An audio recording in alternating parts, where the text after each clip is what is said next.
A Batalha do Abismo de Helm faz dela talvez a maior batalha que a gente já teve aí no cinema, talvez a maior batalha na própria trilogia de Senhor dos Anéis. E isso tudo se deve a uma estrutura muito interessante, que faz a experiência da batalha ser muito mais recompensadora, e eu vou falar dessa estrutura pra vocês. Mas vamos recapitular aqui o que é que acontece então, né? Os exércitos do Saruman vêm ali por aí partindo em direção ao Abismo de Helm, que é onde o povo de Rohan e os nossos heróis estão, né, tentando segurar essa investida. E parece algo absolutamente impossível de você fazer pela quantidade, pela diferença de números ali. Mas a fortaleza do Abismo de Helm é resistente, as suas muralhas quase impenetráveis, e ainda com a ajuda dos elfos que chegam ali, falando mais da versão do filme, a gente começa a ver que talvez seja possível que eles sobrevivam, que eles consigam de repente segurar aquela fortaleza. Mas depois as coisas vão mudando e as coisas vão ficando complicadas, até que no final a gente tem aquela cena magnífica em que o Gandalf aparece com seu cavalo branco, o sol vem brilhando pelas suas costas e vem aquela cavalaria Rohirrim simplesmente obliterando os orcs junto com a luz do sol. Então a gente tem aquela cena absolutamente épica e maravilhosa que traz um desfecho incrível para essa batalha. Mas alguns de vocês podem se perguntar, será que o desfecho é tão incrível assim? Porque o Gandalf vai aparecer do nada, brilhando ali com seu cavalo e basicamente resolver o problema de todo mundo. Não seria um problema narrativo? Não seria aquela questão que a gente fala sempre do Deus Ex Machina? A resposta é que sim, mas ao mesmo tempo não. Brincadeira. A resposta é que não mesmo. Embora possa parecer que é um Deus Ex Machina. E o que seria esse Deus Ex Machina? O Deus Ex Machina é algo que vem lá dos gregos. Porque lá o que acontecia nos grandes anfiteatros dos teatros gregos, você tinha lá as suas peças, mas muitas vezes, em muitas delas, tudo era solucionado quando uma divindade descia dos céus e basicamente resolvia todos os problemas da peça. E elas acabavam sendo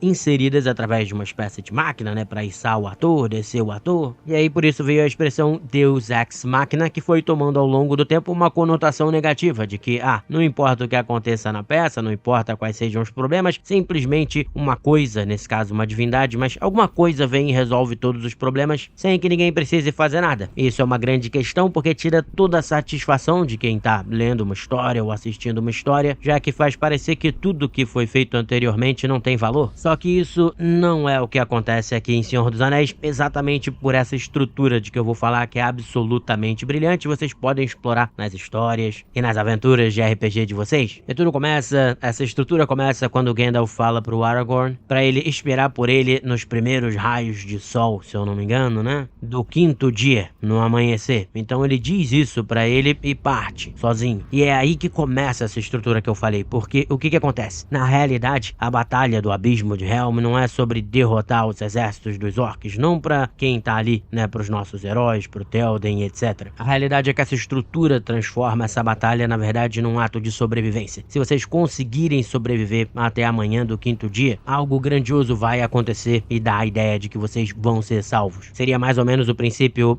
eu acho que tem um filme 30 Dias de Noite, né, que é com vampiros. Eu não tenho certeza se essa é a estrutura, porque eu não lembro do filme direito, mas vamos dizer que num RPG seu ou numa história sua, por 7 dias vai fazer noite e do nada um monte de vampiro vem pra cidade e começa a atacar a cidade. Basicamente ali você tem essa mesma estrutura, vocês precisam sobreviver por essas 7 noites até que amanhã venha, os vampiros precisam se esconder, e aí o seu grupo de aventureiros e a cidade, eles podem fugir e vocês podem buscar o auxílio de autoridades mais poderosas para lidar com aqueles vampiros, etc. Então é mais ou menos a mesma estrutura, só para vocês entenderem melhor. Se eles sobreviverem até o quinto dia como Gandalf pediu, algo incrível vai acontecer e o problema vai ser resolvido. Só que aí o filme tem uma segunda coisa que também é de um brilhantismo enorme, que diferente aí do exemplo que eu dei, por exemplo, se 30 dias de noite for essa trama como eu pensei, ou o exemplo que eu dei de 7 dias, né, com os vampiros atacando, você em nenhum momento esquece disso, porque os vampiros estão atacando, os vampiros estão presentes, então você sabe, caramba, a gente precisa que passe aquele certo número de dias e a gente vai sobreviver. Então basicamente o tempo inteiro essa questão da sobrevivência tá na sua cabeça, o que faz com que quando amanhã chega seja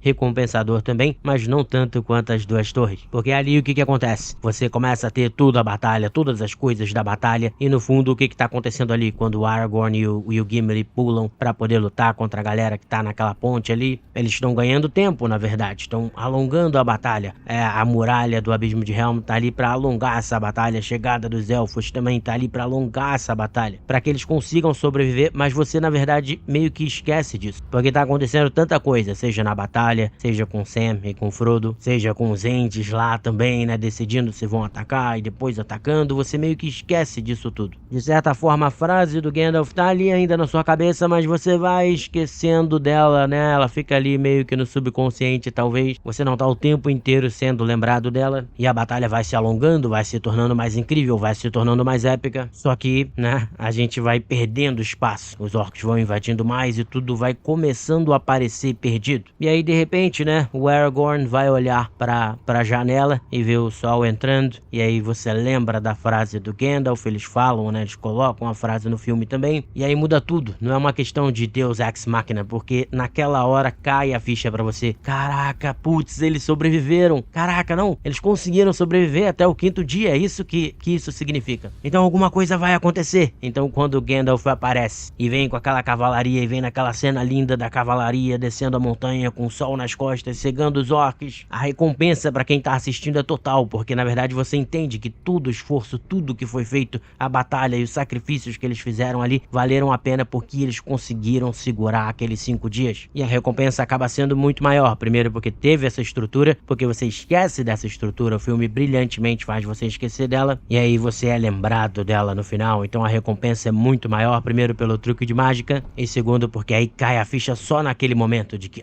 caraca, eles só tinham que sobreviver os 5 dias, putz, o que vai acontecer? Então isso é muito legal, é uma recompensa muito grande, é um tipo de estrutura que a gente pode ver em várias histórias, mas é uma estrutura muito interessante que vocês podem replicar nas histórias de RPG, de fantasia, enfim, nas histórias de vocês, ou só prestar atenção quando estiverem vendo seus filmes e séries. E esse programa é eu tentando voltar com os podcasts um pouco mais de conversa com vocês, que eu gosto de ler os depoimentos de vocês, etc. E posso usar esses depoimentos ou perguntas em futuros programas, caso esse estilo de podcast mais falado, sem edição de vídeo e tal, faça sucesso. É isso, pessoal. Espero que tenham gostado de mais esse programa e até o nosso próximo episódio. Grande abraço.